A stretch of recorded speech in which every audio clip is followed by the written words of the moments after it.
Olá, sejam todos bem-vindos aqui a mais um episódio do nosso História Diversa Podcast, o seu podcast de literatura. Se você é um amante de leitura como eu ou está querendo entrar nesse universo, está no lugar certo. Eu sou o Custódio e a gente está aqui sempre falando desse tema com muito carinho para vocês, com convidada muito especial, como a que eu vou apresentar para vocês daqui a pouquinho.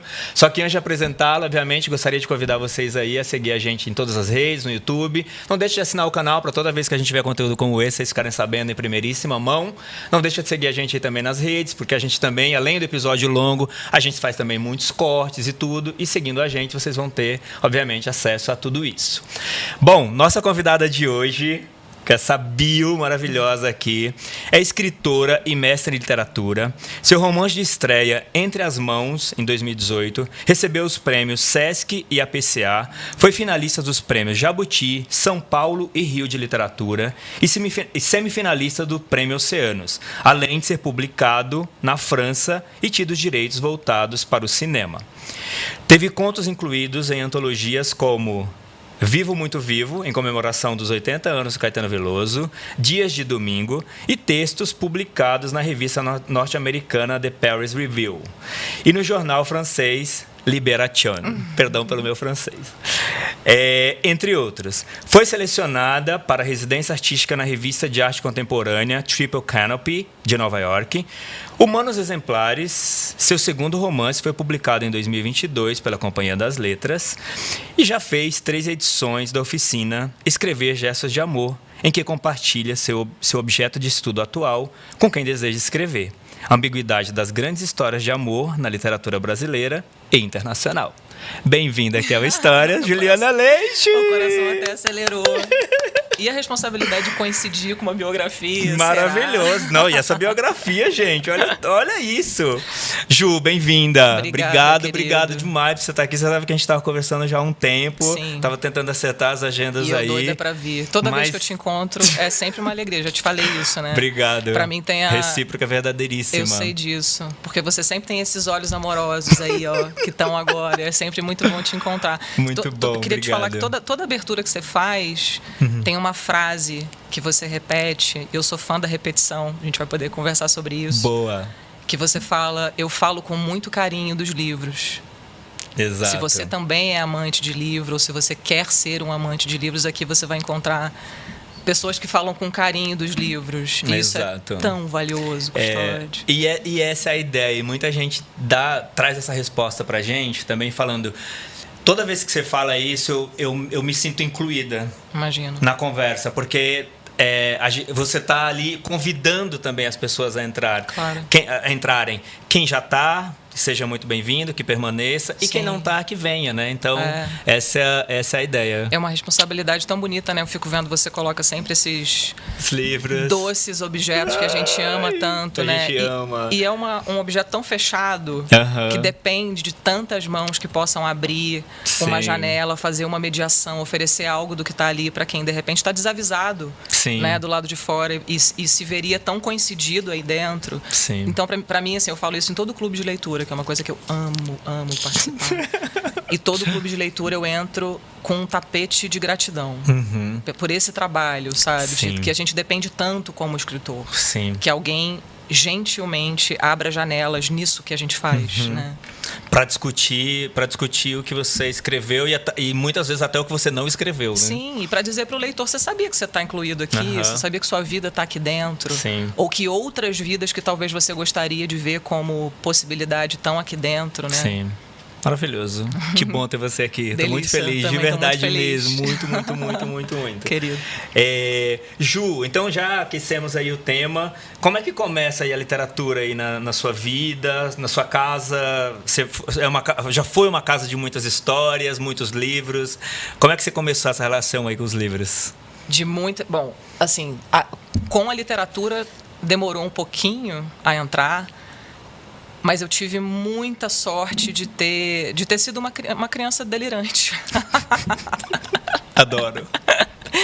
Muito, a minha referência era Fantástico Mundo de Bob. Alguns não vão pegar essa referência, sabe? Que era um desenho que tinha de uma criança que andava de velotrolzinho e a vida passava, assim, no corte do desenho, né? Do joelho dos adultos para baixo, e o mundo interior era onde a vida dele acontecia. Eu era bem essa criança. Muito silenciosa, muito observadora. Eu acho que eu tinha até um pouco superpoderes de ficar invisível para escutar as conversas dos adultos, assim, sabe? De tão quietinha e silenciosa. Para captar tudo ali, né? Muito interessada, assim, eu acho, sabe? Que curioso esse negócio da vida, né? Que os adultos ficam conversando sobre. Obviamente que eu não entendia nada, mas aquilo me interessava de alguma maneira. E olhando para trás, eu vejo o quanto ter nascido no lugar que eu nasci, não só na família que eu nasci, mas no lugar geográfico que eu nasci, tinha ali uma semente para uma contadora de história, sabe? Eu nasci numa praça... Bom, eu nasci em Petrópolis, né? Uma cidade do interior do estado do Rio, numa praça que se chama Praça Catulo da Paixão Cearense, que é um poeta, cancioneiro brasileiro, Catulo, que, né, olhava aquela placa, poeta brasileiro, escrito embaixo, e mal sabia o que aquilo significava, mas algo daquela alquimia de uma praça com nome de poeta, numa cidade relativamente pequena, girava em torno daquele bairro. Então, era um bairro, por exemplo, que tinha um centro espírita logo ao lado do bairro, da praça, com aquelas sessões nas terças-feiras à noite que a gente passava do lado de fora e escutava aquilo acontecendo, e aquele som era um despertar de imaginação completamente dado, imediato. Um lugar que tinha uma mina de água que servia todas as pessoas que andavam pelas ruas com os seus galões e baldes para ir na mina pegar água. E só de falar eu sinto o cheiro mineral daqueles degraus ali, sabe? E quem disse que a água não tem cheiro? Nossa, né? Aquela mineralidade ali. E assim, eu acho que não é à toa depois, né, uma pessoa de simbologias como sou, ter nascido num lugar de água corrente. E uma água que estava ali prestando serviço para todas aquelas pessoas que moravam ali, sabe? Com uma mercearia que eu falo que tinha tudo o que um lugar precisa para ter boas histórias, que é pão e cachaça. E tudo acontecia ali, café. Sabe? E café e orelhão. Né? Que na época era aquela coisa importante de você ficar na fila do orelhão para telefonar. E enquanto isso, quem sabe escutar as histórias das outras pessoas, né? Uma coisa assim que eu adorava fazer. E uma figura muito importante desse bairro, que está comigo até hoje em vários aspectos, que era a avó Joana, que era a benzedeira do bairro. Ela foi a primeira informação que eu tive que eu era filha de Iemanjá Ogunté. Foi ela que me deu lá pelos meus 7, 8 anos. Eu mal sabia o que aquilo significava. Mas eu era mandada para a casa da avó Joana, esse nome maravilhoso, quando eu estava levada. Então, quando minha mãe já não sabia o que fazer comigo, né, mandava para a benzedeira para ver se a benzedeira dava um jeito, uma acalmada. Jeito, sabe? Vamos apelar para o transcendental para segurar essa criança. E eu ia para lá, quase já me acalmando no caminho. Assim, sabe? Eu sabia que ela ia me pôr, por exemplo, ajoelhada numa estrela de Davi que tinha no chão. Ela me punha olhando para Iemanjá Ogunté, me fazia uma reza que eu sei de cabo a rabo até hoje, de tantas vezes que ela rezou aquilo na minha cabeça. E eu acho que aquilo era uma combustão de histórias muito forte. Ainda mais para uma criança mais retraída, mais observadora. Aquilo ali, sabe, era a oportunidade de entender que as vidas eram feitas de narrativas. Que talvez você precisasse falar um pouco sobre você, ou falar um pouco sobre o que você está vivendo, para que esse fio que vai fazendo a tua vida pudesse ir ficando um pouco visível, né? Mas os livros não tinham aparecido ainda, né? Não era uma coisa de... Lá em casa não era uma casa de... As histórias chegaram primeiro. As histórias chegaram primeiro e eu honro e abaixo a cabeça que tenha sido assim. Porque isso é algo para o qual eu volto ainda hoje, essa ancestralidade... Nossa, e aí, sabe, eu fico pensando para trás do começo da humanidade, descobrir que contando histórias a gente sobrevive. porque, né, o conhecimento vai sendo passado adiante, as experiências vão sendo passadas adiante, pular uma pedra que talvez te derrube faça sentido, e essa coisa toda vai posicionando o contar histórias num lugar que, para mim, é muito anterior a esses objetos. Né? E eu acho que eu tive muita sorte de ter uns anjos, assim, sabe, que apareceram ao redor, como essas pessoas que eu acabei de... né, que estavam ali em volta, meio que estimulando para prestar atenção à história. Porque aí eu vou morar no Rio de Janeiro para fazer faculdade com 16 para 17 anos. Nunca tinha ido ao Rio de Janeiro, nunca tinha saído daquela cidade pequena. Para morar numa república, né, o mundo todo mudando muito. E prontamente apareceram umas figuras que eu vejo hoje que foram os meus anjos de... essas pessoas que vão aparecendo na vida e que parece que dão uns tapinhas no caminho para você não se perder. Sabe, sutilmente vai ajeitando para você não sair daquele caminho. Acredito nisso. E no prédio que eu morava, embaixo do prédio tinha uma banca de jornal. Uma banca de jornal bem... como eu posso dizer isso?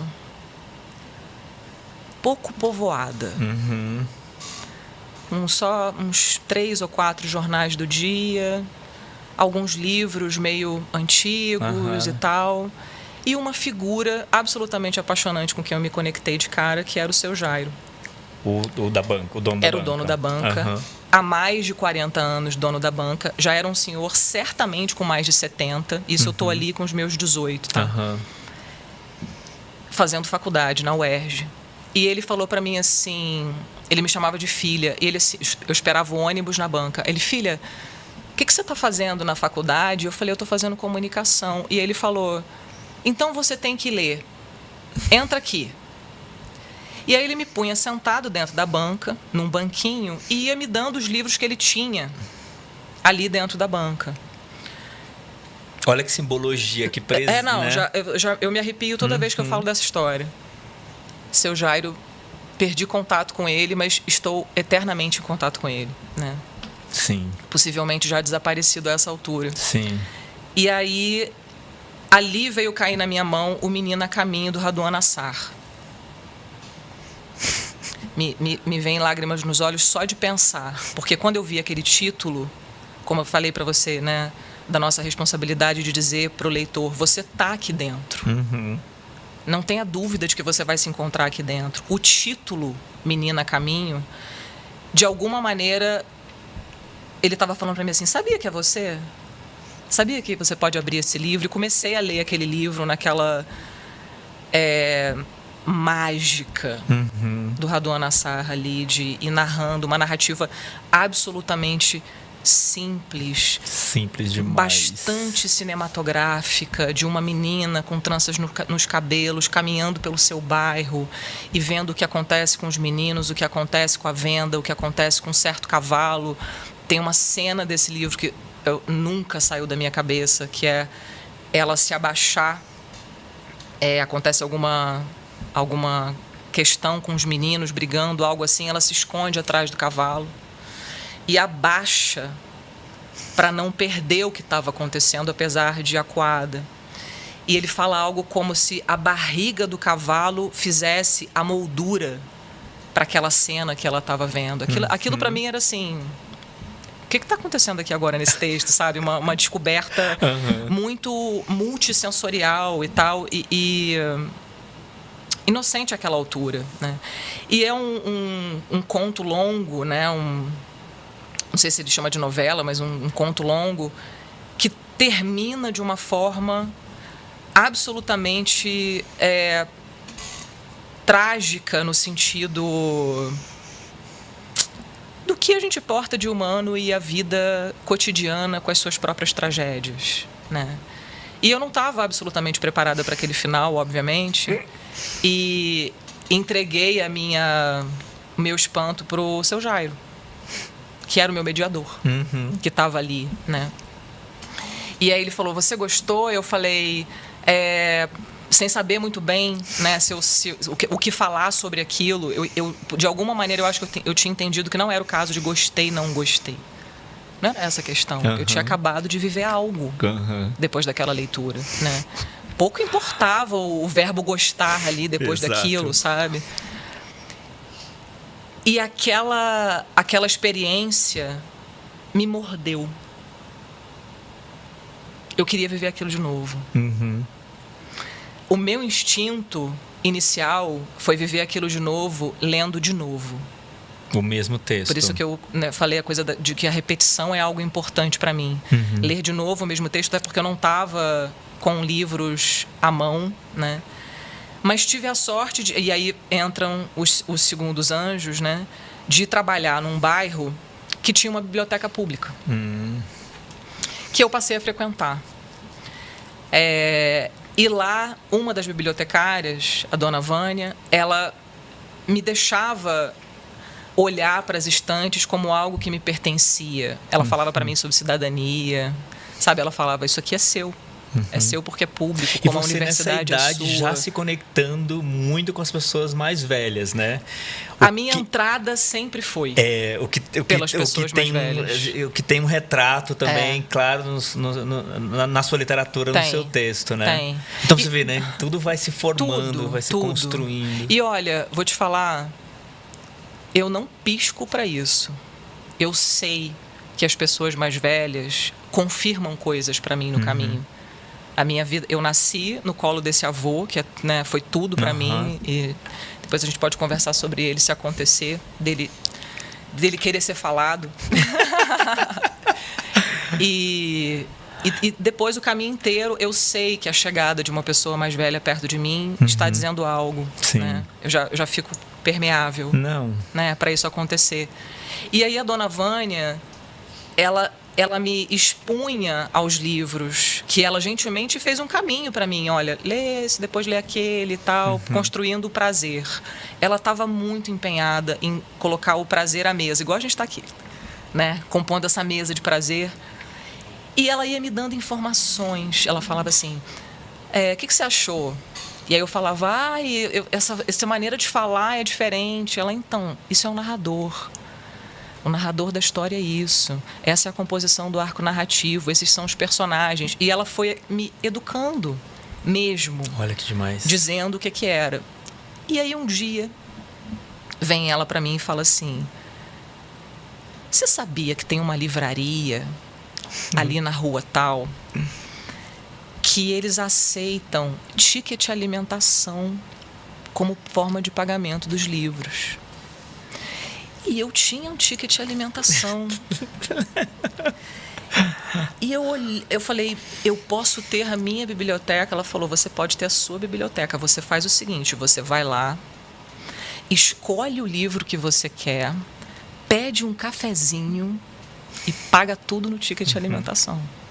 Não, e olha a metáfora. Ai, Custódio. De se alimentar. Não deixa de ser um alimento. Mas a palavra também não deixa de ser um alimento. É quase como se a metáfora, assim, o véu da metáfora caísse. Exato. O início da minha biblioteca foi feito por ticket de alimentação. Né? Naquela livraria que eu acho que hoje já se transformou em outra coisa. Era uma livraria de rua, tantas, né?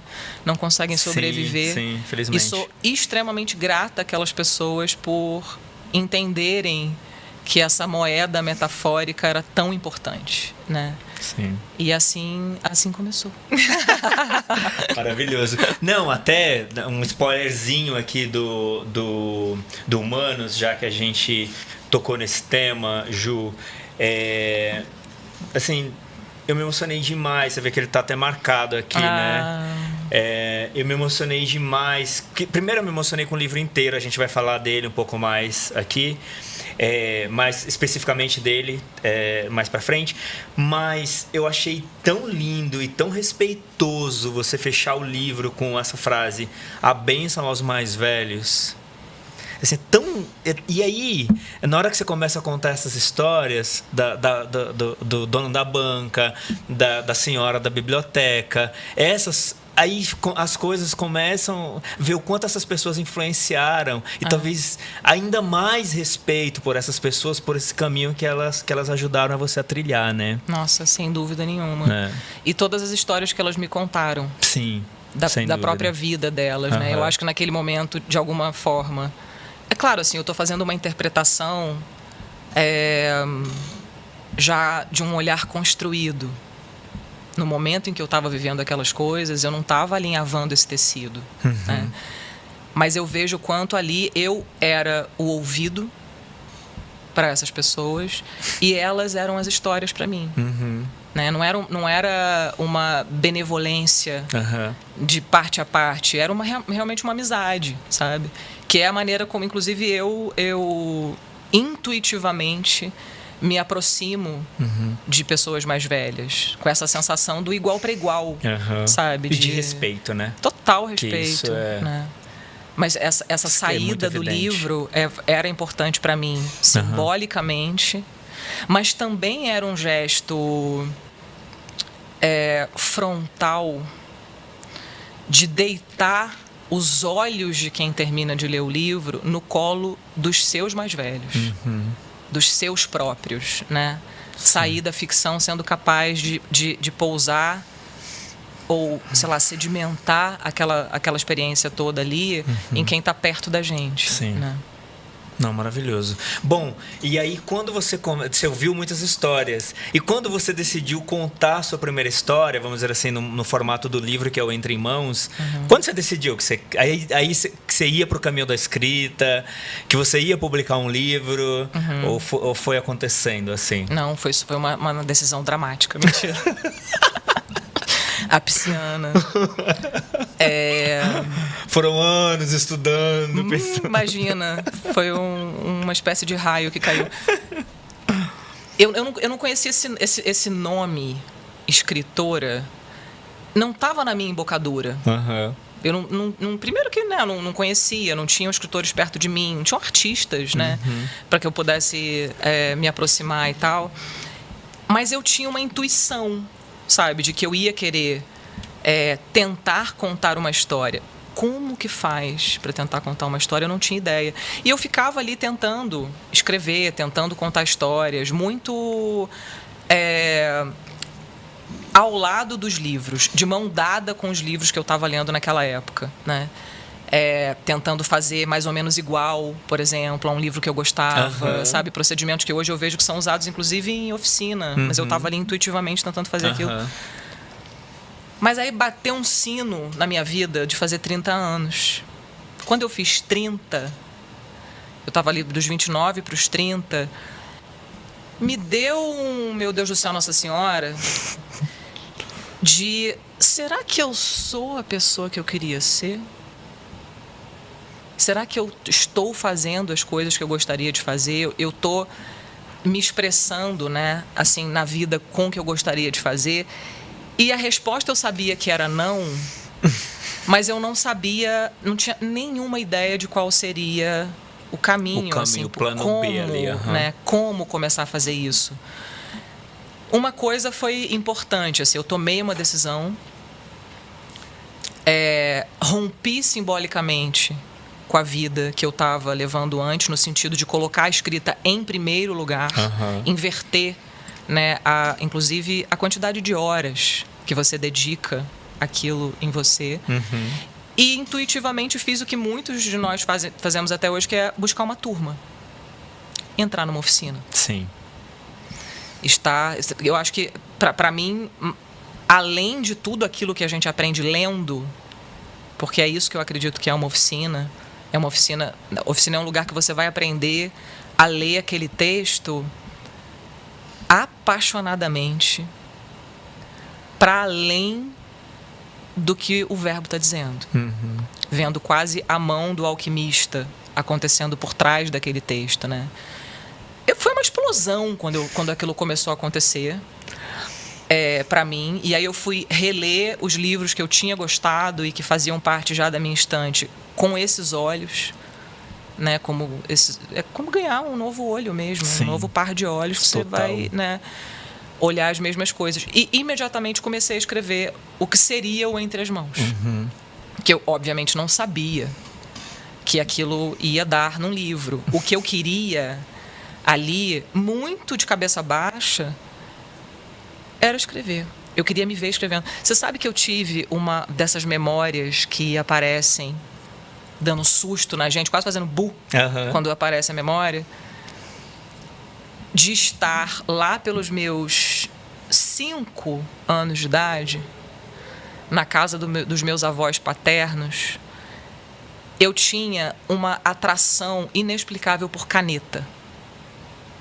Eu achava ver uma pessoa apontando algo no papel era para mim algo iniciático, assim, sabe?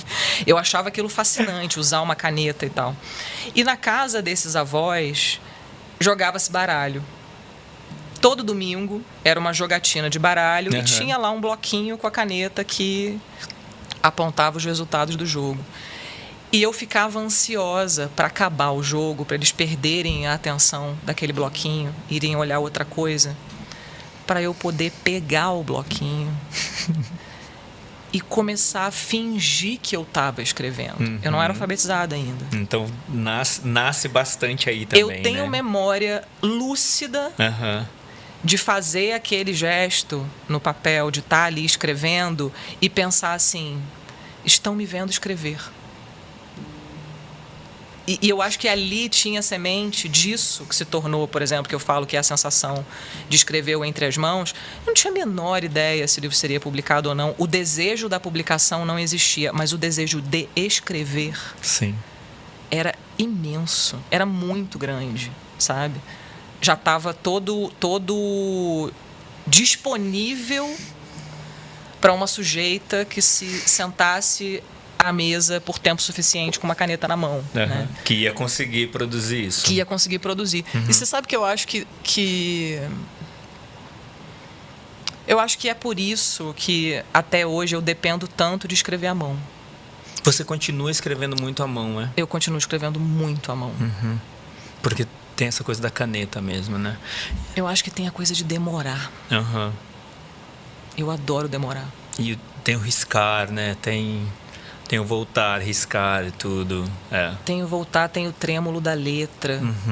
Sabe, eu vejo que eu volto às minhas anotações do Humanos ou do Entre as Mãos e eu vejo que alguns lugares estão trêmulos, que eu estava tentando correr para capturar alguma coisa. Outros lugares já estão mais suavizados. E tudo aquilo ali para mim é... Sim, porque no computador ou numa máquina de escrever você não vai capturar isso, né? E fica tudo muito parecido ali, né? E eu não sei se é por ter também uma relação com o computador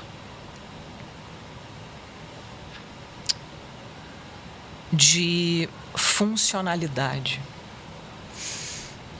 Tem isso também, né? Sabe? Produtividade. Eu acho que aquela informação formal mesmo do computador tá pedindo de você algumas coisas que o papel não tá nem aí. Tá nem aí. Maravilhoso. Sabe? Sim. Então, até hoje, tudo que eu escrevo, seja um conto... Veja, eu tô te contando isso e falo com tranquilidade, assim, isso é até hoje. Porque eu sou uma autora com 2 livros publicados, alguns contos publicados, e eu tenho certeza absoluta que esse processo é um processo que é de um bicho de cada vez. Cada momento é um momento, né? Mas até o momento aconteceu dessa forma, né? Essa necessidade de escrever muito em caderno, juntar caderno atrás de caderno, em algum momento olhar para isso tudo e falar, e eu acho que eu estou escrevendo uma coisa tal, isso aqui tem a ver com aquilo, e puxando um fio e perceber que ali tem um projeto, digamos assim, né? Mas quando vai para o computador, eu acho que já é uma outra mente.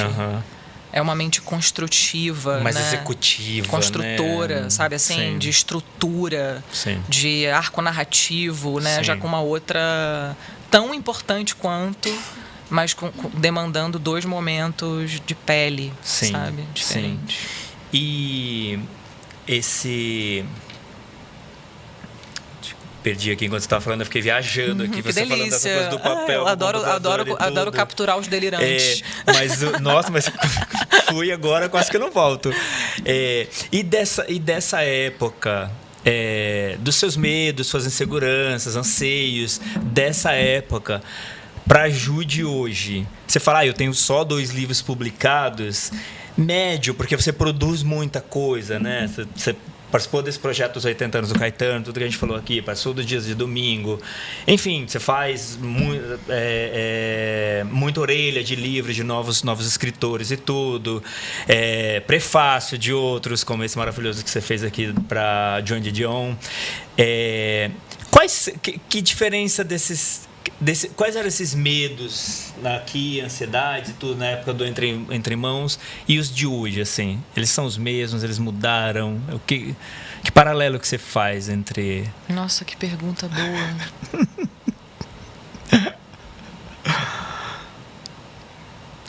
Eu não identifico medo nessa dança. É curioso, né? Mas eu, talvez por não colocar em volta da escrita nenhum laço com nome. Uhum. Escritora, publicada, reconhecida. Essas coisas que são absolutamente genuínas e desejáveis, mas o que eu estou dizendo é que isso não... É quase como se estivesse dizendo, ser escritora não é isso. Ser escritora é o momento de escrever. As águas desaguam ali também, mas existe uma etapa anterior que é muito... que é o lance. É o lance ali. É onde tem mais prazer, é onde a coisa de fato está acontecendo. Então eu não consigo, eu não vejo cisão, assim, sabe, daquela pessoa que estava ali começando, escrevendo entre as mãos, e o texto que eu escrevi hoje de manhã. Não vejo uma cisão, eu acho que tem uma... Elas pertencem, eu acho. Você acha que isso acompanha, nessa linha do tempo, ela está sempre presente ali, né? Tipo, isso não mudou. Até pela forma como você encara esse tipo de sentimento, vamos dizer assim, né? Eu fico pensando nessa história da gente ser um bicho que só é capaz de acumular o que vive. Apesar da gente se iludir de que a gente é capaz de acumular tantas outras coisas. De fato mesmo, né? A gente só é capaz de acumular o que vive, e daí a responsabilidade de fazer, como a capa do Humanos Exemplares, o seu belo buquê de experiências de vida, o seu belo buquê de histórias que você tem para passar adiante, para contar, né? Então, nesse sentido, eu acho que um texto deságua no outro. Eu percebo, por exemplo, como que tem coisas em comum entre os textos que absolutamente não são premeditadas, mas eu vejo como o silêncio é uma coisa importante para mim, como pessoa, na minha espiritualidade, na minha vida como escritora, sabe, no meu trato com as outras pessoas. Eu vejo como a lentidão é importante, a pausa. Eu acho que isso tudo, por exemplo, está presente ali, sem nenhuma premeditação, apenas porque... É como sei naquele momento ali fazer, né? E isso também eu acho que é muito legal, de olhar para trás, para os livros anteriores e perceber assim, foi assim que eu consegui fazer. Nossa, lembra, isso aqui eu queria ter feito assim e foi assim que deu para fazer, e olhar para isso com um carinho, sabe? Sim. A beleza do ir adiante. Sim. Né? Buscar a próxima oportunidade e tal. Não, isso é tão verdadeiro, porque até da forma como você fala, você imprime isso, assim, sabe? Então fica muito claro que você emprega isso também para muitas outras coisas da sua vida, né? E você falou aí das oficinas e tudo, que você, né, fez algumas oficinas, e hoje você dá, vamos dizer assim, algumas oficinas, né? Lidera, vamos dizer assim, algumas oficinas. E muita gente ali querendo ser publicado, muita gente ali com algumas coisas já escritas ou começando a escrever e tudo. Qual que é a sua orientação para entender e orientar essas pessoas quando o texto está pronto para ser publicado? Mas eu não sei dizer não. Cada um que diga o seu, é isso? Olha... Porque eu imagino, por que eu estou te perguntando isso? Porque eu imagino que as pessoas também te perguntam isso. Tipo, Ju, você acha que tá bom? Você acha que já posso ir? Você acha que posso fechar a lojinha aqui e mandar? Olha, eu acho que é um indicador do perfil de oficina que eu dou. Nunca me perguntaram isso, você acredita? Eu acho que eu ia tremer na base e não ia saber responder. Eu acho que tem algo dessa história de pronto que só o autor é capaz de dizer. A precipitação talvez seja o maior algoz, né, de um processo de escrita.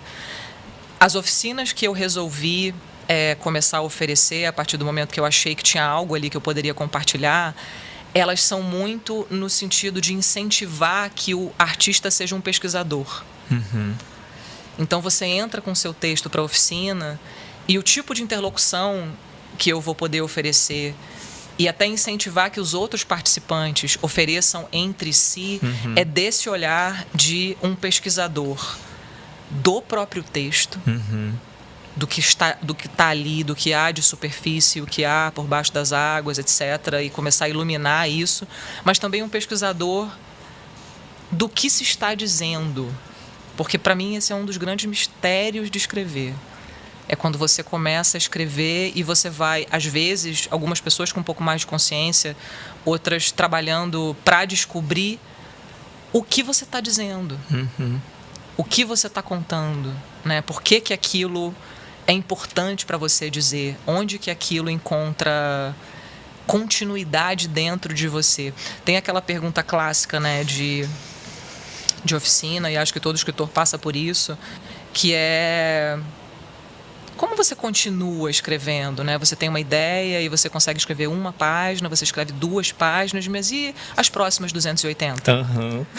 Né? Como é que você vai continuar aquilo escrevendo? A gente que está lendo, a gente fica pensando também nisso. É um lance, né? Cara... E aí o momento da oficina é muito nesse sentido para mim de tentar entender onde que a tua carne como ser humano está diante daquelas perguntas que estão feitas ali. É uma intuição, mas eu acho que ter uma ideia para uma história antes de começar a escrever a história é só um pretexto. O que vai te fazer descobrir de fato o que você está contando é escrever. E ali no meio do caminho as coisas vão começar a se mostrar e você vai entrar numa grande negociação com a linguagem para saber o que você pode contar, o que você é capaz de contar e o que você gostaria, né, de contar. Que eu acho também que é uma... E como também, né? E como contar. O como, para mim, é a delícia das delícias. É esse... E aí, como vai ser? Qual é a voz? Como fala? Esse momento... Se eu pudesse, ele poderia durar anos e anos e anos, assim, sabe? Porque é muito gostoso. É muito gostoso você ficar ali testando, vendo como acontece. E, obviamente, que o como da história, ele é uma espécie, assim, de um cavaleiro de copas. Ele vai demandando outras coisas que fazem parte do enredo também. Então não adianta você achar que aquele enredo vai se contar por si só, né? O como contar vai demandar do enredo uma certa postura, um certo e tal, que as coisas se... Eu acho barato, assim, eu acho uma descoberta muito boa. Sim. O que eu sinto de intuição de fazer devagar é porque o processo de fazer devagar te permite tomar consciência sobre o que você está fazendo.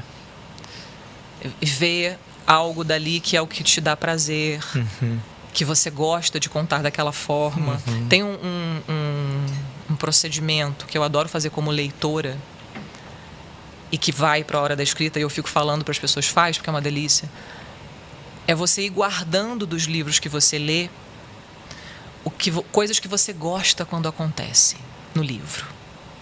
Então, vou te dar um exemplo. Eu adoro quando aparece comida. Eu adoro quando aparece o título. O texto. Eu sempre marco, tipo, aí ficou relendo ali tudo para entender um pouco do que, por que nasceu, por que ele está sendo explicado naquele momento ali. Eu sinto que são aqueles momentos que cada leitor vai ter o seu, né?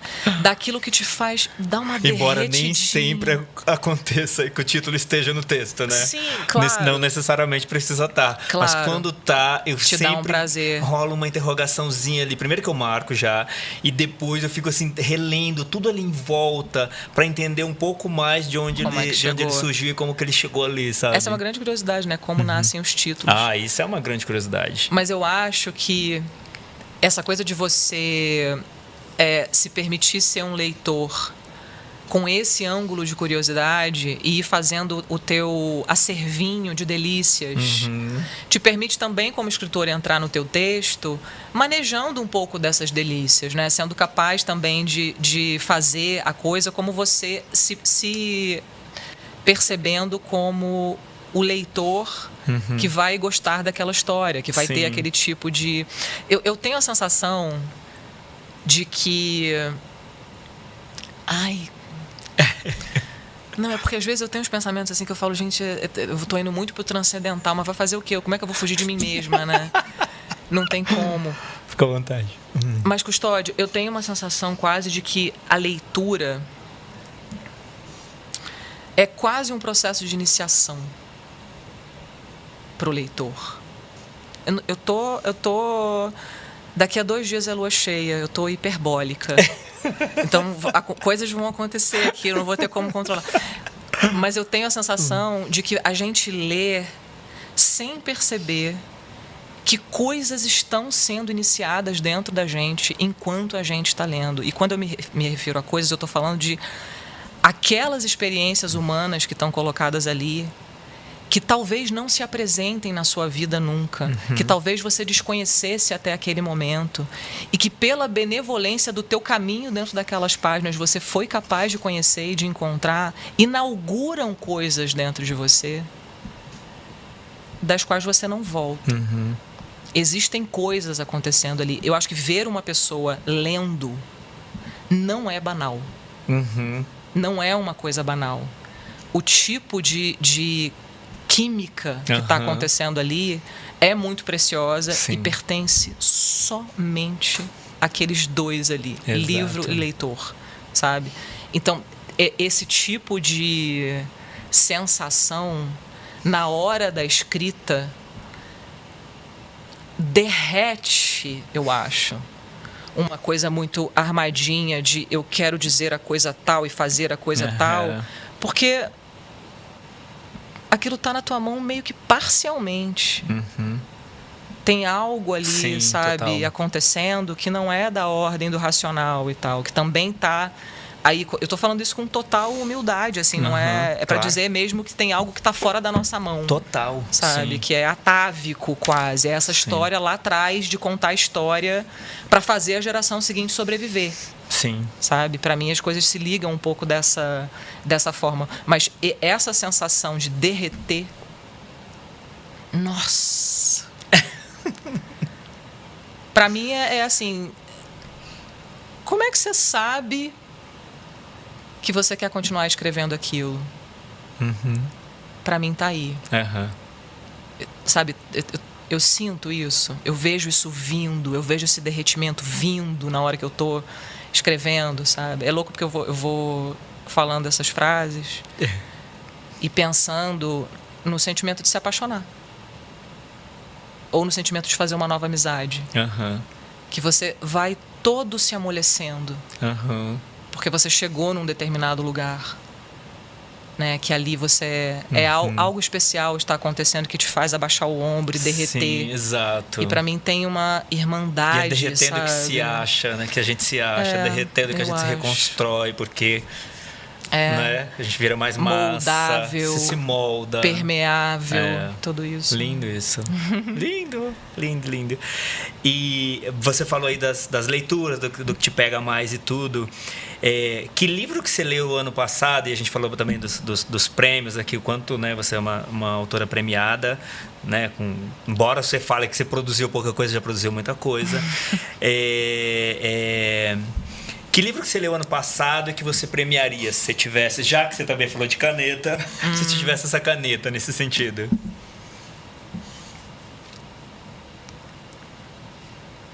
Olha, bom, primeiro eu preciso dizer que assim, eu esqueço tudo que eu leio. Eu sou uma esquecidinha. Você esquece das histórias, você esquece os títulos?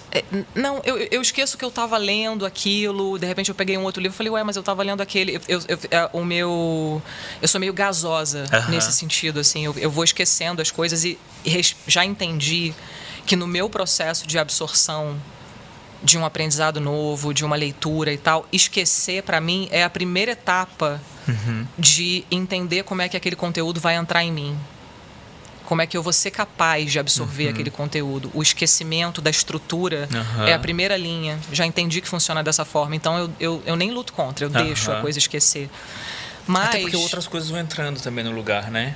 Sim, a vida não para de acontecer, né? Exato. Se a gente tivesse esse luxo de viver algo especial, ler algo especial e pausar para absorver, né, aquilo e tal. Imagina, seria incrível.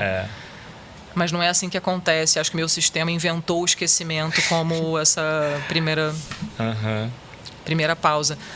Mas olha... Mas você lembra, dentro disso, você estava falando sobre a coisa de um livro para o qual eu escrevi Orelha e que eu adorei e que, por fim, foi premiado. É o Tinta Branca, do Alexandre Aliati. Sim, que é incrível. E, para mim, ali tinham muitas simbologias colocadas, porque a gente começou a escrever junto. Nós fizemos a mesma oficina juntos. Essa parte eu não sabia. Com o maravilhoso Rubens Figueiredo. Um Deus vivo no nosso tempo. Estávamos na mesma oficina, ele estava escrevendo um outro texto que eu acho que de alguma forma desagou no Tinta Branca e eu estava escrevendo Entre as Mãos. Então, assim, corta o filme, né? A linha da vida vai adiante e ele sempre extremamente discreto, trabalhador. Tá ali trabalhando o texto, né, indo adiante, talvez uns bons 6 anos tenham se passado entre o começar a escrever e ele conseguir publicar o livro, né? E aí ele falou, você leria? Eu falei, nossa, como assim? Me deixa ler? É o contrário a pergunta, né? Você me deixa ler? E eu fiquei extremamente envolvida. Então, assim, escrever a Orelha para ele e, por fim, ele foi premiado, né? No olhar que eu tenho de toda essa trajetória e do que o livro foi lindo de ver acontecer. Praticamente você canetou. De alguma forma você canetou isso junto, não, né? Você para com isso de jeito nenhum. Ele estava ali fazendo totalmente o caminho dele e sabe, eu também acredito muito no destino. Agora, no final do ano passado, até por todas essas pesquisas por conta da oficina Escrever Gestos de Amor e por conta do projeto que eu estou trabalhando agora, né, o tema que está me fazendo um zumbidinho assim, no ouvido, meio frequente. Isso quer dizer que é o próximo, seu próximo trabalho? O próximo trabalho. Como se não tivesse um trabalho atual, né? Tipo... Não, eu entendo o que você fala, né, no sentido do... de publicação. Exato. Eu reli, mas eu considero como a primeira vez que eu li Grande Sertão Veredas. Por conta dessa história de amor que é, na verdade, uma amizade, ou dessa amizade que, na verdade, é uma história de amor. Essa vizinhança entre a amizade e o amor e ninguém conseguir riscar uma linha entre uma coisa e outra. Essa confusão de quem que vai? Quem que vai? Quem que vai traçar o marco de fronteira onde termina uma amizade e onde começa um amor? Exato. Esse tema tá completamente fervilhando na minha cabeça Já escrevi alguns contos que foram publicados. Você vê como é que eu sou lenta e a coisa vai levando anos para acontecer. Né? Esses 2 livros que saíram de coletânea, que são contos, já trabalhando essa temática. Amizades amorosas, como eu chamo. Mas eu acho que tenho certeza que a grande história de amizade amorosa da literatura brasileira é de Reobaldo de Adorim. E qualquer coisa que venha depois disso, abaixa a cabeça e toma a bênção. Exato. Né?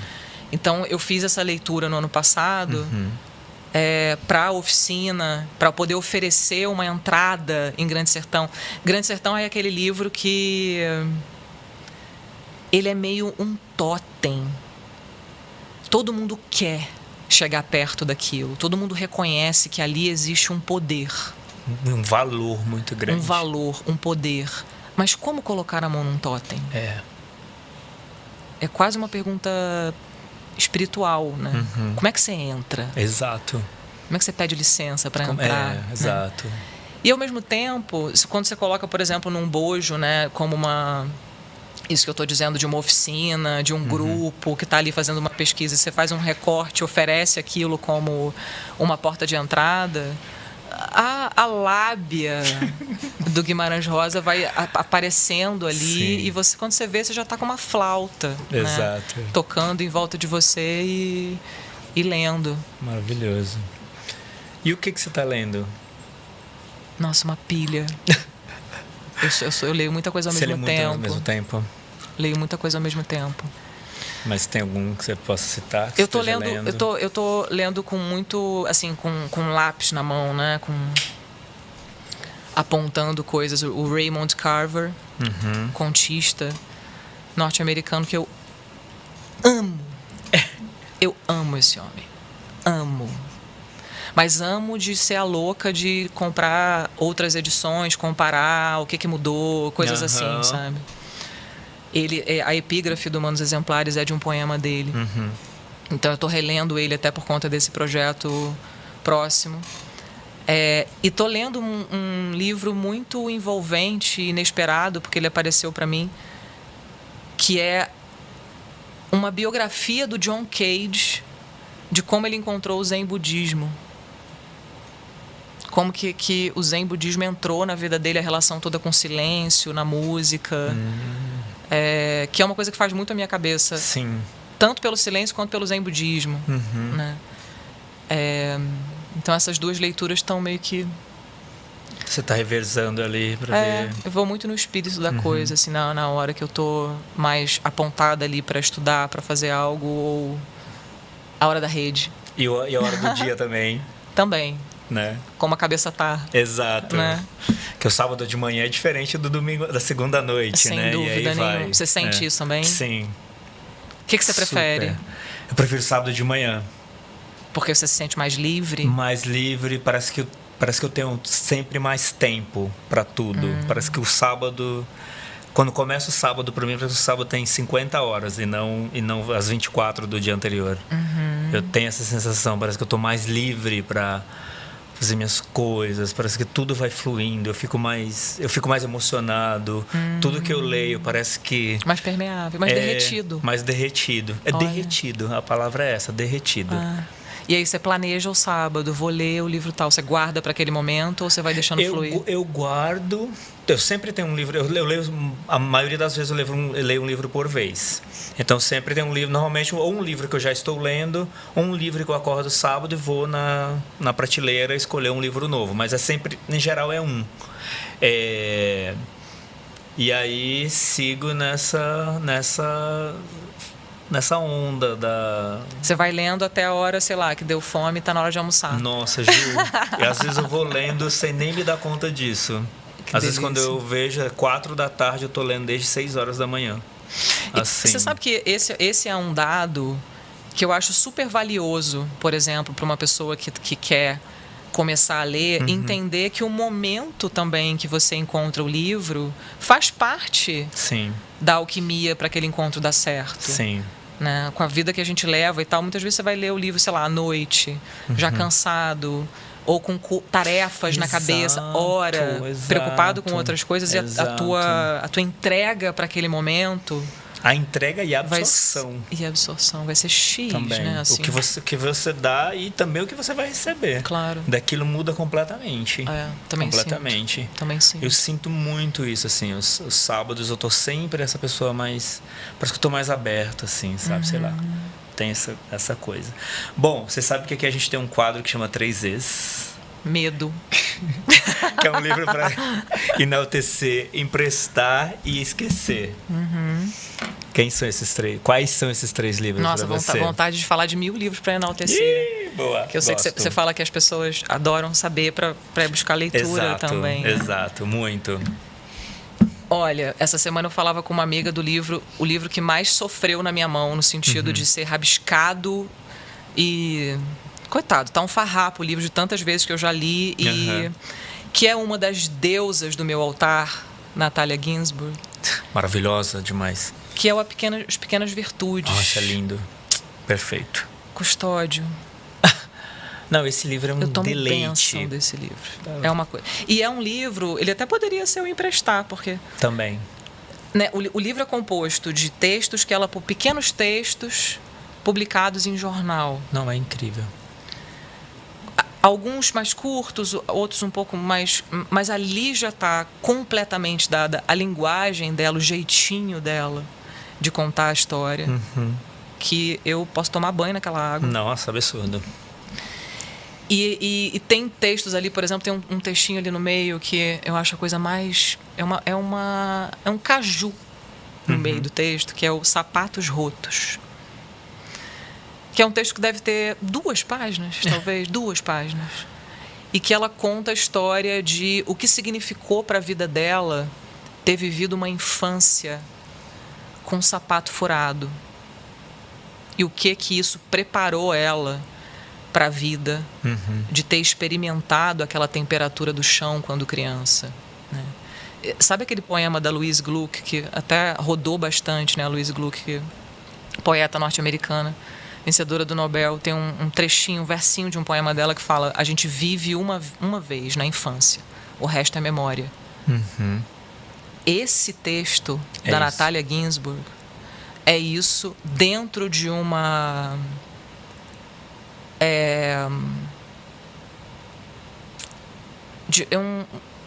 Obrigada à minha história. Mas sem nenhum fio de autocomiseração e nem drama. Isso é uma coisa que me espanta, admira e quero. Sabe assim, eu vejo aquilo e falo, quero isso, como que eu faço? Que é ótimo de fazer, inclusive, com os livros, né? Você lê e fala, eu quero isso, como é que eu faço para ter isso também? Que é a capacidade de escrever sobre etapas da vida, episódios da vida extremamente duros para o país, politicamente. Ela fala muito, né, sobre a guerra, como foi existir no meio daquilo, fascismo, etc. Mas trazendo aquilo para o chão da cozinha, sabe? Te deixando perceber aquilo dentro de uma família que não parava de existir. A família seguia existindo. Tinha alguém passando café. Bomba explodindo do lado de fora. Sim. Alguém sendo perseguido, né? Sim. É muito vultuoso ler um texto desse pensando que ali do outro lado desse nosso planetinha, em Gaza, tem alguém carregando um colchão nas costas. Essa imagem... de carregar o colchão nas costas é uma imagem que tem no Mandos Exemplares também, que na minha memória de criança, nascida em Petrópolis, que é uma cidade que tem enchentes terríveis todos os anos, que já passou por situações extremamente trágicas, e essa é uma imagem que tem na minha memória, o carregar o colchão. Tipo um lugar para deitar. Isso, olha, é até difícil para mim de explicar o que eu sinto ao ver essa imagem. Do mundo, do seu mundo, não é uma metáfora. Estar caindo ao redor e o nosso instinto de pega uma coisa e vai embora é de pegar o colchão. Uhum. E o que eu fico pensando é, a gente é uma espécie tão absolutamente frágil que é como se naquele momento aquela pessoa que carrega o colchão estivesse dizendo, incrivelmente, absurdamente, contra tudo o que está ao redor, vai ter uma hora que a gente vai ter que descansar. Sim. A gente vai ter que dormir pro que vem depois. Uhum. Então, vamos carregar esse pedaço de chão que vai ser, sabe? Uhum. Eu vi imagens, por exemplo, de Gaza, de um acampamento feito num cemitério, e as pessoas aproveitando a estrutura das como chama isso? Do túmulo, exatamente, obrigada. A estrutura do túmulo para colocar o colchão em cima e aquilo te afastar um pouco do chão. Né? Metáfora pouco é bobagem. Não, sei. Sabe, daquilo ali acontecer daquela forma. Gente, por que eu estou falando isso? Você vem da Natália, desse texto do enaltecer. Da Natália. Ok, voltamos à programação. Enaltecer, voltamos à programação. O livro da Natália. Ai, Deus nos Pequenas ajude. Virtudes, que na verdade poderia ser grandes virtudes, poderia ser qualquer coisa. Nossa Senhora, Deus nos ajude nesse caminho. Enormes virtudes. Tá. Bom, já deu pra ver que eu me perco, né? É bom avisar, porque eu já não acho tão esquisito assim. Não, e ela fala, né, nesse texto, o quanto os pais deveriam começar a convencer os filhos das pequenas virtudes e não você precisa ser aquilo, você precisa ser isso, você precisa ser aquilo. Essa ansiedade que já coloca do ali pequenininho. no pequenininho, tipo, cara, você precisa ser isso, você precisa ser aquilo. E você sabe que eu acho que você não precisa. Não, você não precisa. Coisas muito simples. Você precisa ir no jardim pegar uma flor. Você não precisa. Esse texto poderia ser um presente de um pai para o filho, assim como um presente de um filho para um pai. Sim. Porque diz respeito a criar e ser criado, né? Exato. A compartilhar uma vida e tal. Sim. É um livro belíssimo. Sim. Agora vamos para o emprestar. Né? Já quase que emprestei vários aqui agora, depois desse. Eu adoro quando a gente se perde. Nossa, meu sobrenome. Juliana Perdida. Olha, tem um livro que eu emprestei algumas vezes, por fim nunca mais voltou. Que é bem comum. Que é muito comum, mas também não tem nenhum problema com isso. Fico imaginando que ele está vivendo uma vida belíssima. Sim. Em algum lugar que desejou ele tanto que não pôde devolver. Que é o Jamais o Fogo Nunca, da Djamila Eutite. Olha, esse eu não conheço. O livro foi publicado pela Relicário. Quando a Djamila, chilena, veio para participar da Flip. Se não me engano, da Flip de 2019. A tradução é do Julian Fuchs. Que é outro gigantesco. Né? E é um livro que talvez a gente pudesse até costurar uma certa irmandade entre o que a gente estava falando antes, porque ele conta a história de resistentes da ditadura chilena, dois resistentes da ditadura chilena, que estão repassando ali um pouco do que aconteceu na vida, do que foi perdido, né, dos pedaços que ficaram para trás perdidos, mas com uma coisa muito forte de o corpo vai ficando depauperado também. Ela tem uma construção da emoção muito pelo corpo dos personagens, sabe? Eu acho um livro belíssimo e a edição é muito bonita, feita pela Relicário. Perfeito. Já estou até pesquisando aqui. Enquanto você estava falando, eu já estava fazendo... Já botou no carrinho. Já botei no carrinho. Boa. E para esquecer, tem algum? Nossa, então, já falei, esqueci todos, né? Eu sou a esquecidinha da estrela. Boa. Ju, bom, a gente está quase indo para os finalmente aqui, infelizmente. Queria só falar um pouquinho do Humanos, obviamente, que é esse livro aqui maravilhoso, que, enfim, um dos meus top livros de 2023. Que delícia. Sem dúvida. Livro lindo, lindo, lindo.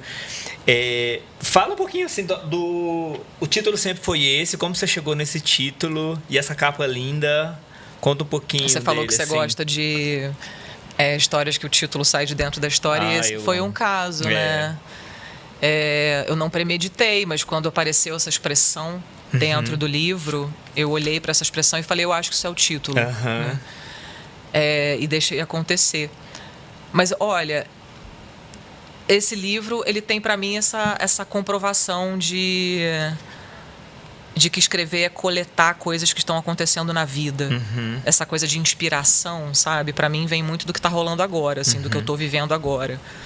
E ele foi totalmente plantadinho ali, a terrinha dele coletada e as anotações todas feitas durante os primeiros meses de pandemia. Eu não percebi que ele estava... Isso é tão legal, né? Não percebi que ele estava acontecendo. Eu só estava ali, diante daquelas circunstâncias todas do que estava acontecendo do lado de fora. O que estava acontecendo do lado de dentro, né? Das casas, das pessoas, os medos todos envolvidos e tal. Curiosamente, para mim, foi muito bom para trabalhar no período da pandemia, né? Eu escrevi esse romance, escrevi 2 pequenas peças de teatro, tentando trabalhar com dramaturgia também. E juntei uma certa quantidade de anotações, pensando que um conselho indireto que eu recebi de uma artista que eu amo, sou enlouquecida, sou uma stalker da vida dela, que é a Laurie Anderson. Uma multi-artista estadunidense, mais conhecida por ter sido casada com Lou Reed. Mas ela é uma pessoa sensacional, fenomenal, com um trabalho absolutamente incrível. E uma vez eu vi uma entrevista dela, falando inclusive sobre a morte do Lou Reed. Eles viveram um amor incrível, lindíssimo. E ele teve a sorte de morrer no colo dela, ou ela teve a sorte de vê-lo, né, desaparecer no colo. E vi uma entrevista dela falando sobre não ter mais ele. E ela disse que eles tinham uma espécie de procedimento, assim, como casal, quando eles se viam numa situação em que nenhum dos dois sabia o que fazer, nenhum dos dois sabia muito bem como dar o próximo passo, eles pensavam nos ídolos deles. Como que os ídolos deles lidariam com aquilo? Se aquele problema fosse parar na mão de fulano, o que ele faria? E ficavam numa espécie de exercício de pensar a vida a partir da hipótese do outro, né? E eu senti totalmente isso no início da pandemia. Fiquei pensando com quem que eu me aconselharia. E por algum motivo eu só pensava no meu avô, que já era desaparecido. E eu pensava, o que o vô, né, que morreu com 101 anos, o que o vô falaria disso? Como é que o vô estaria lidando com essa coisa? E fui meio que deixando isso germinar, deixando esse pensamento acontecer, do que ele faria, como ele agiria, tendo vivido tantas coisas e testemunhado tantas coisas durante a vida, como que ele pontuaria aquilo na experiência desses 100 anos, né? E o ficar com a não resposta é gigante, né? É gigante dentro de um trabalho assim do que você quer escrever. E comecei a tomar notas do cotidiano, do que estava acontecendo, o que eu percebia no meu corpo, os medos, o que eu percebia passar na rua, o que estava acontecendo ao redor. E vendo, eu acho que isso é a resposta do vô. Eu acho que o que o vô estava vivendo nessa vida centenária era exatamente o conselho de como viver. Reduzir a cambalhota, né? Reduz a cambalhota, olha para si, percebe o que está acontecendo ao redor, faz da vida as pequenas virtudes e vamos aguardar o tempo rei de Gilberto Gil. Um pouco isso. Maravilhoso. E aí, na época, eu escrevendo isso, e meu companheiro leu essas anotações e falou, eu acho que você está escrevendo um romance. Eu acho que isso é um romance. E eu falei, não, imagina. Mas a resistência. Eu falei, de jeito nenhum, isso aqui é só uma coisa. Ele falou, não, eu acho que você... Bom, tudo bem, mas eu acho que você está... Vê direito aí. Escrevendo um romance. E fiquei com aquilo, meio tal, e fui dando corda para essa coisa toda acontecer. Nossa. E percebendo que aquela escrita estava cada vez mais distante de mim. Não era eu, não era sobre mim aquilo que estava acontecendo e, né, deixando acontecer, até que aparece a figura da Natália, que é a narradora, a protagonista, esse ser humano. Acho que é a melhor maneira de chamar ela, porque se eu posso fazer uma interpretação de quem é essa personagem, é essa mulher que está dando um valor danado para a hora de desaparecer. Se ocupando da melhor maneira que ela pode de desfiar essa história e tal. E quase assim, eu vou aqui te contar a minha história inteira. Eu vou te contar a história da minha vida, desses 100 anos que eu vivi. Mas não porque tenha sido importante. Eu amo esse verbo desfiar. É um verbo tão importante também para Entre as Mãos. É, maravilhoso.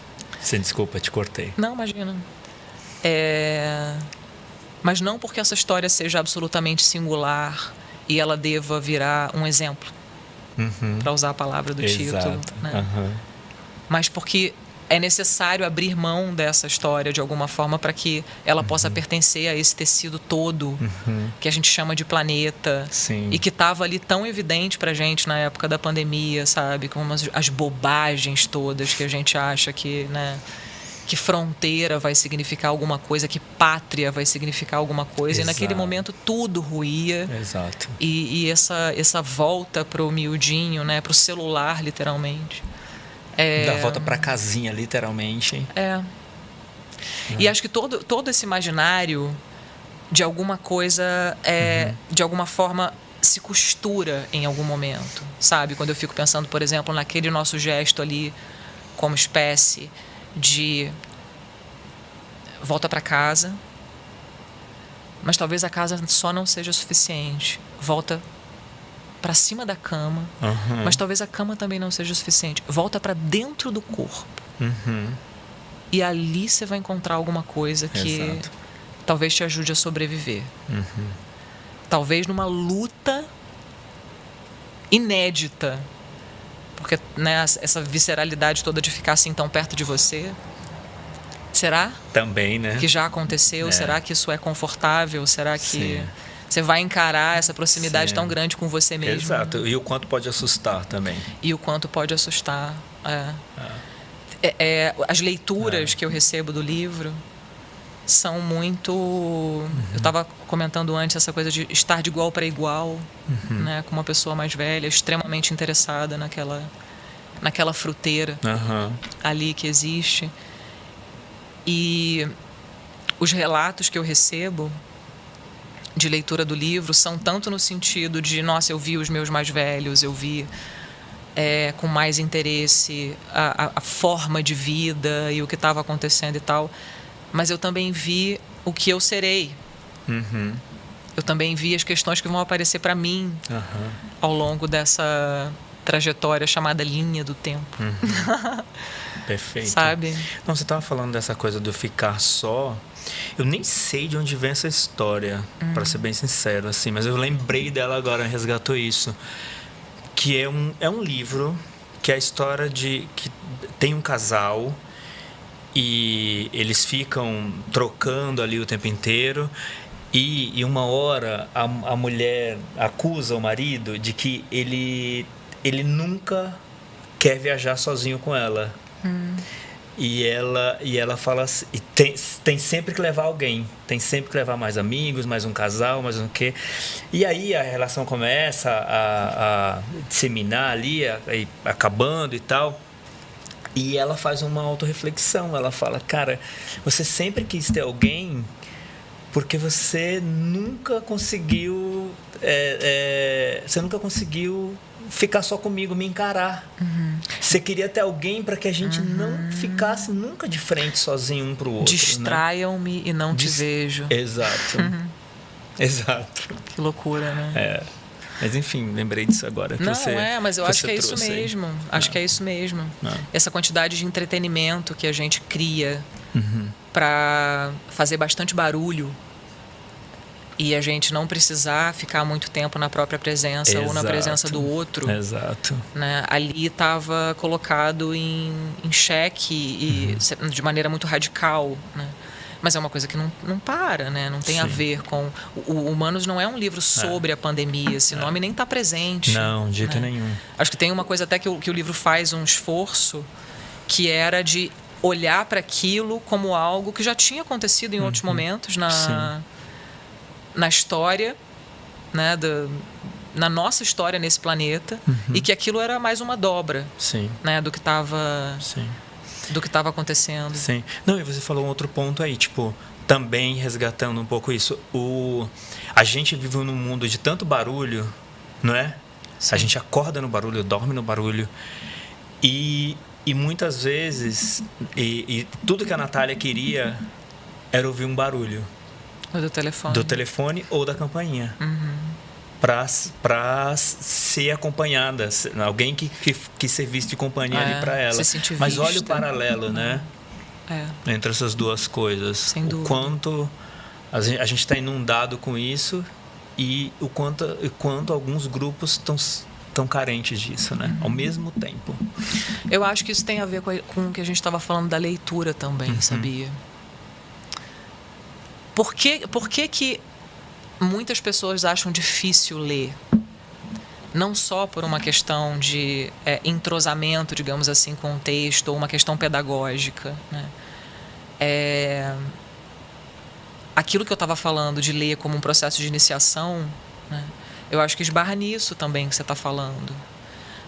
Tem um espelho, pouco a pouco, sendo voltado sobre você, conforme as páginas passam. Sobre você e os seus. Sobre o seu olhar sobre os seus. E segurar esse vaso que vai se formando para que a tua emoção surja, é um gesto de coragem. De enfrentamento, de riqueza absoluta. Mas não quer dizer que é fácil. Não quer dizer que é fácil, não quer dizer que não vai pesar. Por outro lado, estamos no domínio da fábula. E aí eu acho que, sabe, o brilho da coisa acontece. Da mesma maneira que você é capaz de contar para uma criança uma história e perceber que a fábula penetra na existência daquela criança de maneiras que nenhum ensinamento teu seria capaz de fazer. Não se trata de aprendizado, né? Mas de permitir que um grupo de sentimentos apareça e que não é o que você está querendo apresentar, digamos assim. A fábula vai ali e remonta vários grupos, né? Vários sentimentos que despertam no leitor e que fazem uma espécie de magiquinha, assim.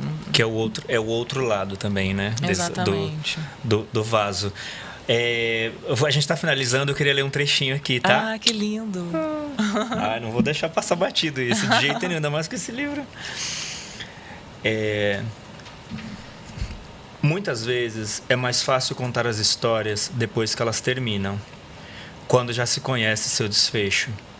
Nessa manhã, por exemplo, a velha despertou no apartamento, imaginando qual forma tomará a tulipa vermelha da filha que mora longe, a tulipa do futuro. Ela se sentou na beirada da cama, imaginando qual será, por fim, a forma dessa flor fêmea. E ali mesmo começou a olhar de volta em busca de alguma coisa específica. O espião não soube dizer a princípio pelo que a velha procurava. Ela não abria portas nem gavetas. Ela apenas fechou os olhos e, respirando do fundo, começou a palpar os braços, o tronco, o peito, como se tal coisa pela qual buscava estivesse ali, por dentro dos músculos, guardada. E somente tateando, a velha pudesse enfim encontrá-la. Coisa linda, coisa linda. O que você tem se tateado mais para tentar encontrar? Afe Maria, você tá de brincadeira que você vai fazer essa pergunta depois. Ai, meu Deus. Bom, ainda bem que tem análise amanhã, né? teremos alguém para acudir o que está acontecendo aqui agora. Nossa, Custódio, que grande pergunta. E talvez irrespondível. Eu não sei. Mas tipo, vou investigar. Eu não sei. Eu estou pensando agora, por algum motivo, eu fui para dentro do terreiro, de frente para o oráculo. E vejo, por exemplo, como que a questão não é fazer uma pergunta boa o suficiente, né? Mas se colocar diante dessas coisas tremendas que te dão algo para você voltar para a vida com uma ferramenta que você, com sua mãozinha, não seria capaz de construir. Que, pelo menos, é essa relação que eu sinto com o oráculo, com o oráculo. Entende? Não tem que ser nada magnífico, mas com esse oráculo. Da mesma maneira que eu também não faço pergunta para os livros. Eu, deixo aquilo ali acontecer num certo revés, inclusive para pegar de revés mesmo, para... Opa! Pegou algo aqui, algo bateu que eu não sabia, né? Mas acho que te ver com a mão no peito, aqui, lendo, né, e fazendo, testemunhando esse tatear ali que está sugerido no livro, me leva a pensar tão mais no tentar do que no conseguir, entende? De alguma maneira eu fico pensando que essa nossa passagenzinha por essa existência tem algo a ver com tatear. E não com, de fato, conquistar algo, sabe? Às vezes é só tatear, né? Às vezes é só o tatear. E acho que fabular é tatear, nesse sentido. Sim. O que a gente desconhece completamente, o que a gente poderia receber como socorro para a pergunta que você ainda nem formulou, né? Maravilhoso. Nossa... E aqui, então podemos encerrar, né? Não, eu tô quase assim, por favor, vamos encerrar, porque da próxima pergunta eu não sei o que vai acontecer aqui. Tá inspiradíssimo esse homem. É você que me inspira. Querido, adorei. De verdade mesmo. O tempo inteiro você me inspira. Eu te falo isso, que eu fico lendo seus posts no Instagram. Eu falei, não é possível, eu consigo me emocionar você dando parabéns para um amigo no post do Instagram. Você tá de sacanagem comigo, né? Mas enfim, Ju, primeiro queria te agradecer demais, assim, obrigado por tudo, obrigado pela gentileza, desde comecei a ler Humanos, a gente começou a trocar ali já e tudo, pelas trocas, pela sua gentileza sempre, pelo seu talento, pelo que você é, pelas suas crenças, por tudo, de verdade mesmo, assim, muito, ficar falando muito até amanhã. Obrigado, você é realmente uma mulher que me inspira, de verdade. Uau, mesmo, assim, obrigada, e que conversa gostosa e deliciosa. Se deixasse, hoje a gente estourou muito tempo aqui, eu preciso te falar isso, que a gente estourou muito tempo, porque realmente assim, a gente não conseguia parar, né? Vai fazendo associação. Mas isso rolou. Isso diz muito sobre pudemos derreter, né? Nossa, a gente derreteu, mas assim, derreteu o relógio junto. Um com o outro. Sim, tão precioso, né? Sim. Que isso possa acontecer. Exato. Escuta, eu já te agradeci mais de uma vez por você fazer esforços de mediar leituras, né? Mediar leitores. Eu já falei isso para você fora daqui. Sim. Repeti hoje ao dizer do podcast, acho que o seu esforço de continuidade. A continuidade é o que me emociona. Porque muito a gente tenta fazer, mas continuar é difícil, por vários aspectos. Sim. Né? Todo dia a gente aparecem muitas barreiras algo que a gente tem vencer. Eu tenho certeza que elas existem, não tenho ideia de quantas são, mas te vejo pulando. Então, assim, te agradeço por isso, por você fazer isso por nós leitores como um todo, porque eu tenho certeza que ao assistir você, o teu entusiasmo, aquela palavra que você fala na abertura de cada episódio, faço com carinho. faz muita gente entrar e a gente te deve por isso. Imagina. Com esse olhar amoroso. Eu que agradeço demais. Então, super obrigado, tá? Obrigada mais uma vez. Foi lindo. E quando o trabalho novo sair, aí você volta aqui de novo pra gente conversar um pouquinho mais. Gente, super obrigado aí. Obrigado pela audiência, por ter acompanhado aqui esse papo super gostoso, delicioso aqui, que se eu pudesse eu continuaria por muito mais tempo, muitas horas.